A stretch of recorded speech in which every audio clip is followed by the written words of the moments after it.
ये देखें तवे के ऊपर जितनी भी गंदगी और लेयर जमी हुई थी सारी साफ़ हो गई है। बिल्कुल ज़ीरो कॉस्ट पे मैंने अपना तवा साफ़ किया है। ये देखें इसी तरह शीशे की तरह अगर आप भी अपना तवे को चमकाना चाहते हैं सिर्फ लेमन मैक्स की मदद के साथ, तो वीडियो को एंड तक आपने वॉच करना है। इंशाल्लाह ये आइडिया आपको बहुत अच्छा लगेगा। अस्सलाम वालेकुम, सानिया टाइम्स में खुशामदीद। उम्मीद करती हूँ आप सब खैर खैरियत से होंगे। हमारे घर में इस तरह फ्रूट की जालियाँ आती हैं, इनका एक बहुत ज़बरदस्त जुगाड़ बताने लगी हूँ। पहले भी मैं इसके जो आइडिया है वो एक दो दफ़ा शेयर कर चुकी हूँ और अल्हम्दुलिल्लाह वो मेरा बहुत अच्छा आइडिया रहा है और पर्सनली मैं ख़ुद यूज़ कर रही हूँ, अभी तक वो ख़राब नहीं हुई। और अब जो मैं आप लोगों के साथ शेयर करने लगी हूँ ये भी बहुत अच्छा आइडिया है। हमने क्या करना है कि इस तरह इनकी ये जो हार्ड वाली जगह है इसको कट कर लेना है और इसे इस तरह हमने सीधा बना लेना है। ये अक्सर हमारे घर में आ जाती हैं सब्ज़ी के साथ, फ्रूट के साथ। तो इसके साथ हमने क्या करना है कि इसको इस तरह हम फोल्ड कर लेंगे और अपने बर्तनों के लिए ना एक बहुत अच्छा सा ना हम स्क्रबर बना लेंगे। जो हम बाज़ार से जो लोहे वाला स्क्रबर लेते हैं, यकीन करें उससे ना हाथ बड़े ज़ख्मी होते हैं।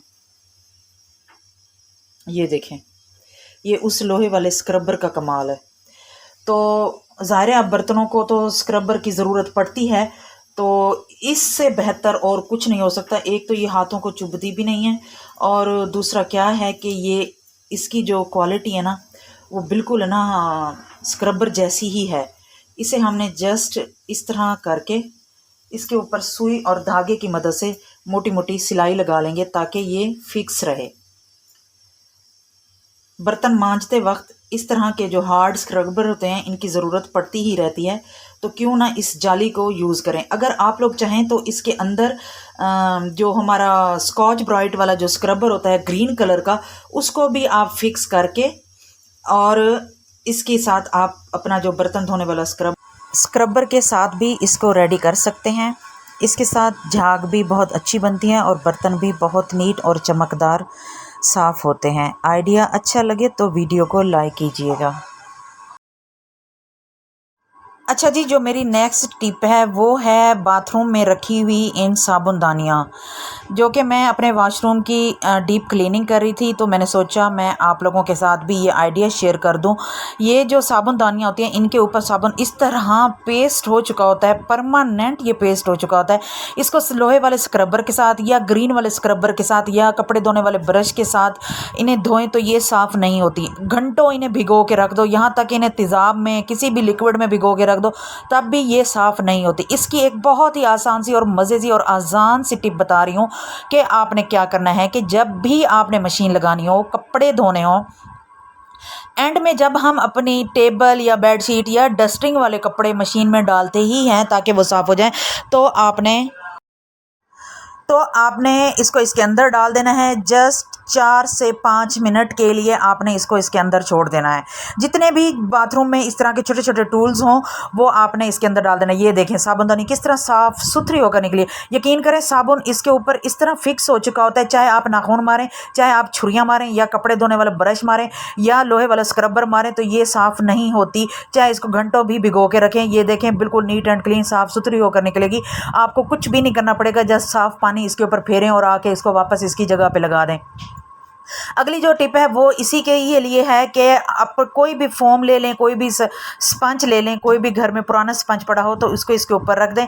साबुन और साबुन का जो एक्स्ट्रा पानी होता है वो ये स्पंज एब्जॉर्ब कर लेगा और जो आपकी साबुनदानी है वो बिल्कुल साफ़ सुथरी और नीट एंड क्लीन रहेगी। अगर बाथरूम में इस तरह ये साबुनदानियाँ गंदी हों और मैली हों तो देखने में और यूज़ करने में किराहत महसूस होती है। तो इस तरह अगर छोटी छोटी टिप्स इस्तेमाल करते रहें, यूज़ करते रहें, तो आपकी जो चीज़ें हैं, घर है, नीट एंड क्लीन रहता है। अच्छा जी, जो अगली टिप है वो है ये इस टूटे हुए अंडे को लेकर। ये तो खैर मेरे बेटी के हाथों से पूरा का पूरा अंडा ही शहीद हो गया, लेकिन जब हम अंडा बना रहे होते हैं, ऑमलेट बना रहे हों या उसे फेंट रहे हों, तो थोड़ा बहुत अंडा किचन काउंटर के ऊपर गिर जाता है। अगर गलती से हम उसके ऊपर कपड़ा फेर दें, डस्टिंग करें, साफ़ करें, तो पूरे किचन में इतनी गंदी स्मेल फैल जाती है कि सांस लेना मुश्किल हो जाता है। और अंडे की जो स्मेल है ना, मुझे उससे शदीद नफ़रत है, मुझसे तो सांस ही नहीं लिया जाता। जैसे ही अंडा टूटे या अंडा गिरे, आपने क्या करना है कि इसके ऊपर नमक डाल देना है। खैर ये तो पूरा का पूरा अंडा था और बेचारा अंडा शहीद हो गया। लाइट नहीं थी तो मेरी बेटी के हाथ से स्लिप हो गया और इसके ऊपर नमक काफ़ी सारा लग गया। अगर जैसे हम अंडा फेंट रहे होते हैं, थोड़ा बहुत अंडा गिरता है तो उसके ऊपर 1 चम्मच 1 चुटकी आपने नमक डाल देना है और ये जो नमक है वो अंडे को एकदम सुकेड़ देता है। उसका जो जितनी भी पानी होता है, अंडा गीला होता है, वो सारा एब्जॉर्ब हो जाता है और आसानी से आप इसको उठा लेंगे और फ़र्श बिल्कुल साफ़ सुथरा नीट एंड क्लीन हो जाता है। इसके ऊपर आप पोछा मारें, कपड़ा मारें, जो मर्ज़ी करें, इसको वॉश कर लें, इसकी स्मेल नहीं होगी। अच्छा जी, जो मेरी अगली टिप है वो है हमारे घर के गंदे तवे। मैंने यूट्यूब पे काफ़ी ऐसी वीडियोस देखी हैं जिसमें बहुत ही लंबा प्रोसेस दिखाया गया है तवे साफ़ करने का, कि उस पे पता नहीं क्या क्या डालें, फिर उसको रगड़ें, फिर स्क्रबर से रगड़ें और फिर पता नहीं क्या क्या करना है। मैं तो परेशान हो गई कि ये क्या है, लेकिन फिर मैंने अपना पुराना ही तरीका अपनाया है। कुछ भी नहीं करना, सिर्फ हमने तवे को चूल्हे पे रख देना है। इसको सिर्फ हमने तेज़ आंच करके चूल्हे पे हमने रख देना है। असल में ये जो तवे होते हैं ना, इनके ऊपर ना एक लेयर सी जम जाती है, जिससे क्या होता है कि जब हम सुबह नाश्ता बनाएं, पराठे बनाएं, तो सारा जो घी होता है ना वो निकल आता है और पराठे जो होते हैं ना वो ख़राब हो जाते हैं, काला तेल निकल आता है इसमें से। हमने इसे कुछ भी नहीं करना, ये आपके सामने मैं इसे साफ़ करूँगी और ये शीशे की तरह साफ़ हो जाएगा। मेरे 2 तवे हैं, ये नॉन स्टिक तवा था, लेकिन जो कि अब नॉन स्टिक तो नहीं रहा, लेकिन अभी भी इसकी जो क्वालिटी ना वो बहुत अच्छी है। और एक है मेरा लोहे का तवा, उसकी भी यही कंडीशन हो चुकी है, सारा ना उसका ये ब्लैक ब्लैक ऊपर ना पपड़ी सी ना जम गई है। इसको हमने 16-17 मिनट इसी तरह तेज़ आंच पे रख देना है। ये जो इसके ऊपर जो लेयर सी जमी हुई होती है ना, वो सारी जल के ना फट के ना ऐसे पटकने लगेगी। उसके बाद फिर हम इसको हल्का सा खुरचेंगे और ये बिल्कुल साफ सुथरा हो जाएगा। इसको जब ये फुल गर्म हो जाएगा तब मैं आपको दिखाऊंगी कि इसके साथ नेक्स्ट हमने क्या करना है। ये काफ़ी हद तक ये देखें, ये खुद ब खुद ना, ये देखें निकल रही है इसकी स्किन खुद ब खुद। मैक्सिमम मुझे 6-7 मिनट हुए हैं इसे तेज़ आंच पे रखे हुए, और ये इसकी जो स्किन है ना, ये देखें, ये देखें, ये बड़ी आसानी से उतर जाएगी। और ये देखें, ये खुद ब खुद ना यहाँ से स्किन इसकी निकलना फटना शुरू हो गई है, जो ऊपर एक मोटी सी लेयर बनी हुई होती है। खुद ये देखें कितना ये खुद ब खुद पटक के ना ये साफ हो गया। ये देखें,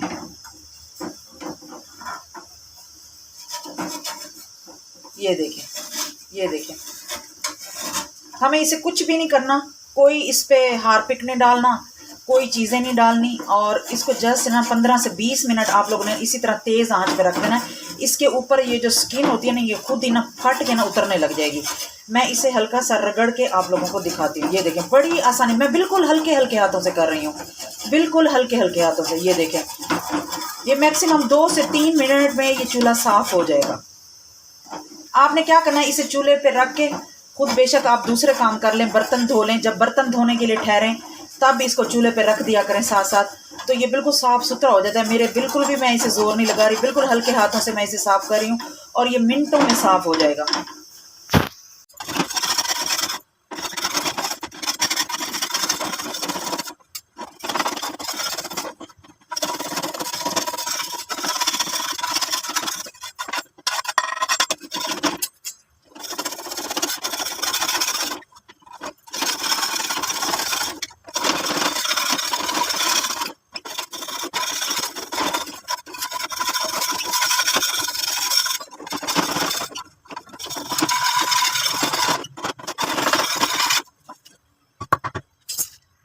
ये देखें जी, मैंने आपके सामने इसे हल्के हल्के हाथों से रगड़ा है और ये बिल्कुल साफ़ हो गया है। अब मैं सिर्फ इसे बर्तनों वाला जो साबुन और जो आम स्क्रबर होता है लोहे वाला, उससे हल्का सा मैं इसे साफ़ करूँगी ताकि इसके ऊपर जो बाकी की जो लगी हुई है वो साफ़ हो जाए। और ये देखें, ये बिल्कुल साफ़ सुथरा हो जाएगा और ये देखें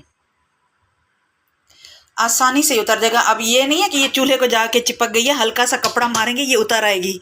बिल्कुल साफ़ सुथरा है चूल्हा, मेरा भी ख़राब नहीं हुआ, परेशान ना होइएगा। ये देखें, ये देखें, ये सिर्फ ऊपर गिरी हुई है रेत की तरह। ये देखें कितनी उतरी है, ये देखें। कोई हार्पिक डाल रहा होता है, कोई पता नहीं क्या क्या, इतनी सारी चीज़ें चूल्हे पे तवे पे डाली। मैं तो हैरान होगी, मैंने कहा ये तो बहुत लंबा प्रोसेस है, कौन इतनी देर ठहरा रहा है और रगड़ता रहा है। छोड़ो पर, इसको रखो चूल्हे पे 15-20 मिनट, इसे तेज़ आंच पे रखें और आपको खुद पता चल जाएगा कि आपका तवा किस तरह पटक पटक के साफ़ हो जाता है। ये देखें, मैं इसे हल्का सा बस इस तरह रगड़ती जा रही हूँ और इसके ऊपर जो लगी हुई थी वो भी उतर रही है और जो हल्की हल्की होगी वो भी उतर जाएगी। अगर आप इसको मज़ीद साफ़ करना चाहें तो इसके साथ थोड़ा सा ज़ोर लगा लीजिएगा, या फिर इसके ऊपर काला तेल का एक कतरा डाल के आपने इसे रख देना है, ये मज़ीद साफ़ हो जाएगा। लेकिन मेरे पास इस वक्त काला तेल नहीं है, मैं सिर्फ ये इससे वॉश कर रही हूँ। अच्छा जी, ये देखें हमारा तवा बिल्कुल साफ़ सुथरा हो चुका है। अगर हम डेली की बेस पे तवे को साफ़ रखें या वीकली बेस पे हम इसी तरह अपने तवे की सफाई का ख्याल रखें तो इतना गंदा होने की नौबत ही नहीं आएगी। जो ट्रिक मैंने आपको बताई है आप इसे वीकली अप्लाई करें तो आपका तवा बिल्कुल नीट एंड क्लीन और शीशे की तरह साफ़ रहेगा। इसमें से जो घी होता है, गंदा घी निकलता है, वो भी नहीं निकलेगा। रोटी पराठे बिल्कुल साफ़ सुथरे और प्यारे पकेंगे। अब आप इसके ऊपर अपनी सूखी रोटी पका कर देखें, यकीन करें इसके ऊपर बहुत प्यारे से ना कलरफुल रोटी बनेगी, बहुत प्यारी प्यारी रोटी बनेगी, साफ़ सुथरी, ना कहीं जलेगी और ना ही कहीं चिपकेगी और ना ही कहीं से कच्ची रहेगी और ना ही इसमें से जो घी होता है वो निकलेगा। मेरी वीडियो, मेरा आइडिया अच्छा लगे तो प्लीज़ मेरी वीडियो को लाइक कीजिएगा, शेयर कीजिएगा और एक प्यारा सा कमेंट भी कीजिएगा कि आपको ये आइडिया कैसा लगा। उम्मीद करती हूँ आपको मेरी वीडियो पसंद आई होगी। अपना और अपने फैमिली मेम्बर्स का ख्याल रखें, दुआओं में याद रखें। अल्लाह हाफिज़।